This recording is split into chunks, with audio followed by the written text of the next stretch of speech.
Good afternoon to you. I'm Nick Gowing, and nice to see you. I think you're in your residence. Thank you very much for joining us. Can you hear me, Secretary Kerry?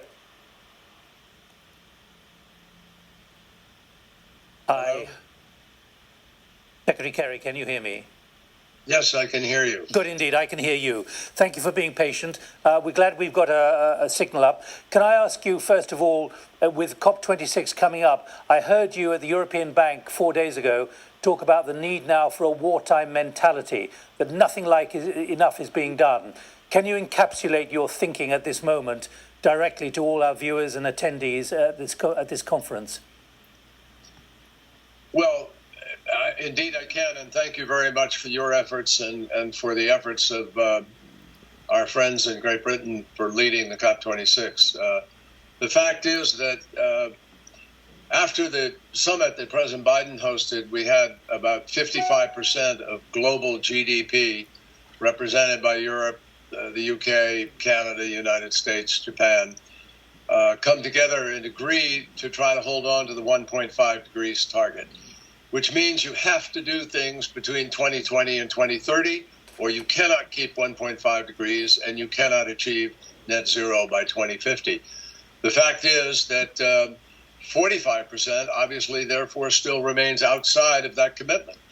And some of them are bringing coal-fired power online, even as we speak. There are new plans for new coal plants. So the G7 recently said we will not fund any external coal plants anywhere in the world from the end of this year. We need everybody to join in that effort. We need everybody to be setting ambitious targets from 2020 to 2030 in order to be able to keep the hope alive that we're going to hold on to the 1.5 degrees. And it's doable, and we're working very hard with those countries. President Biden will be hosting a redux of the summit that we held in April. We'll be doing that at the UN in September, where we will convene the major economies group forum. Most of those 20 countries are represented in that group, and we really need to push harder to achieve our goal. You know, I mean, many politicians around the world, many leaders have talked about how climate crisis is an existential crisis. And for many people today, it is existential. We've lost lives in the last days just to the heat, and we're only, at the beginning of summer. The fact is that we need to come together. Those 20 countries are the imperative. If they will move, the rest of the world will follow and move, because they'll have, the economy globally will follow and move. Now I see a lot more corporations beginning to take note of the reality of this. We have financial disclosure running into the marketplace, which will have an impact on the allocation of capital and create a new sense of responsibility in boardrooms, fiduciary responsibility. So we're moving. The problem is you have to be honest about the fact we're just not moving fast enough. And so we've got to come together with the same mentality with which we have fought wars. I mean, you've got to spend what you need to spend. You've got to do what you need to do. You have to do it as fast as you can. In World War II, we were turning out one B-24 bomber per hour at the height of manufacturing in the Ford Motor Company plant, Ford. So we have to press some of our ingenuity and creative entrepreneurial capacity to produce more solar panels, to turn out greater efforts with wind turbine technical capacity. We have to push for green hydrogen faster. We have to come together to do storage, whether it's battery or otherwise, faster. Everything we're doing is most of what we're doing on the net side of those who've committed to 1.5 is good. It's just not enough. Are you facing around the world, Mr. Secretary, denial, an unwillingness to accept the absolute severity of what is now happening and what the science is warning us about? Well, I hate to say it, but the greatest level of denial is right here in my own country. And we still have people who have not embraced the fact that it's a problem. In most of the rest of the world, people will say it's a problem, but still not move in the ways that we need to move. I'm hopeful that we can and will. And here's the reason why people should not be resisting this. They should be leaping at it, because this represents the greatest transition in our economy since the Industrial Revolution, and it represents huge opportunity. I think many people are beginning to recognize this. I've worked with 6 major banks in the United States: Goldman Sachs, Morgan Stanley, Wells Fargo, State Street, J.P. Morgan, Bank of America, and they've all committed publicly to the amount of money over the next 10 years that they intend to invest, not give away, but invest in climate-related projects. And any revenue-producing climate project, whether it's water, transportation, power providing, creation of products like cement and steel and so forth, these all get revenue. They ought to be able to be put out in commercial scale in normal commercial terms, or at least in terms that we should work on in blended finance with the international finance community, with the global financial institutions, with the multilateral development banks. And we've got to change the model of how they're working, because we're really in a race against time. And that's not an exaggeration. I'm not an ideologue on this. I've been involved in this issue since the 1980s, but it is growing more urgent. And we see the feedback loops from Mother Nature coming at us bigger and faster than were predicted by the scientists. So this is a great economic opportunity. Huge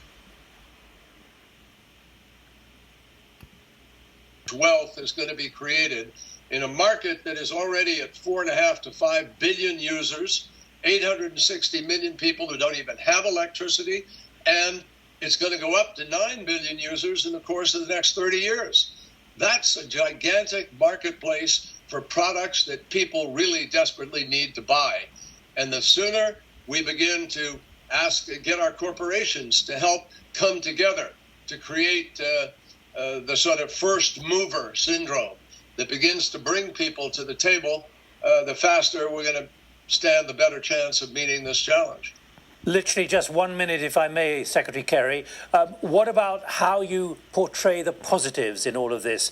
I witnessed the President's 2-day virtual summit back in April. It was invigorating, but you've got to get through to the people on the street, the customers, the clients, those who think that this is somehow someone else's problem. What is the positive message you can give us today? The positive message is that this is a job-creating, quality of life increasing endeavor. We will have, the particulates that are in the air from coal-fired power plants fall into the ocean, and they combine to increase the acidity of the ocean, change the chemistry of the ocean, and put more heat in the ocean. The fact is that the oceans are the place where 51% of the oxygen we breathe comes from. It is part of the solution to the climate crisis. And I think people will relate to fundamental, basic information if they're given it. What we need is for fossil fuel industry to begin to tell the story of how they're going to become not gas and oil companies, how they're going to become energy companies, and how they are going to move much more rapidly to transition to this new economy, make our air cleaner. After all, greenhouse gases are pollution. There was a time in the 1970s days we cared more about pollution than we seem to care about it now. And we did more about it with a principle called polluter pays. And that was the principle that helped us clean the air and clean our skies and do better than we were doing. Now we're going the other way. The parts per million of particulates, of carbon dioxide and so forth in the air is growing. And that makes people sick. It actually brings, creates, it's cancer inducing. Some of it is carcinogens. Some of it is, compounds prior conditions that people may have, whether it's emphysema or heart problems or other things. We see 8.7 million people die each year just due to the pollution from coal. We know this. And so we need to begin to show people the benefits of cleaner air, greater health, greater security, bigger, stronger economy with new sustainable products. And I would call on the fossil fuel industry to be advertising more about it. They've never had a problem spending money to keep digging oil and fuel, but they ought to be helping to affect this transition. And I think ESG, that is in the boardrooms all across the world now, is going to begin to demand even greater responsibility. We saw what happened with the board membership of ExxonMobil. That is a beginning. The Shell decision in the Netherlands, the court decision in Germany. I think increasingly people are going to take every measure they can at their disposal to try to press for action on what the science is telling us we must act on. And Mr. Secretary, one final thought. You've made very clear up to $4 trillion a year is needed for the next 3 years, but no government has enough money. The $4 trillion, what is needed, the UN has done a finance gap report, and they say that for each year for the next 30 years, the transition would cost somewhere in the vicinity of $2.5 to $4 trillion a year. We have not spoken to that. That is the number that comes from the UN finance gap. But what we know is no country in the world comes close to having the ability to put those multiple trillions out as a government program.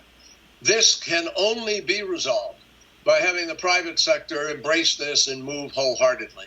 And what we need to do is work in partnership with the private sector with things like the production tax credit, the investment tax credit, by providing greater incentive, by coming together and doing R&D and helping to translate that R&D into the new products, the new systems. I mean, whoever discovers battery storage that lasts for a week or 2 weeks, longer than now the 4 hours or 4 hours plus, which is at commercial scale, by the way, and is helping nations and states to be able to actually produce 85 to 90% of their energy needs from renewables. So it is doable, and particularly if we search for that holy grail of storage or carbon capture or next generation non-threatening, small modular reactors. I mean, there are plenty of options on the table. We have loads of solutions at hand. We need to bring them to scale. And that's where the private sector can step in. Mr. Secretary, we're most grateful to you for sparing time. Secretary John Kerry, Special Representative for President Biden on climate change. We wish you well, and thank you very much for the clarity of what you've just said and the message to the Climate Innovation Forum. We're most grateful to you. Thank you for joining us. Thank you very much. My pleasure to be with you. Thank you. Bye-bye. So